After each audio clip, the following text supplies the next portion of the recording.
tokkummaa jennu tokkummaa Oromooti.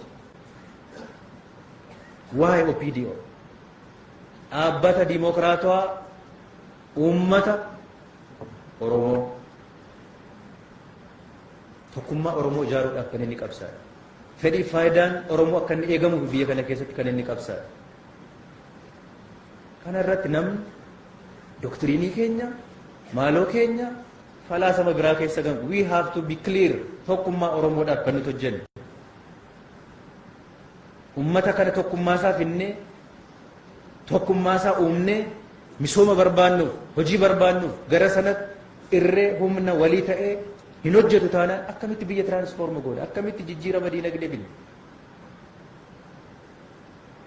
Tokkummaa Oromoo cimsuu jechuun maa inni hiikni isaa tokkummaa Itoophiyaa cimsuu jechuudha.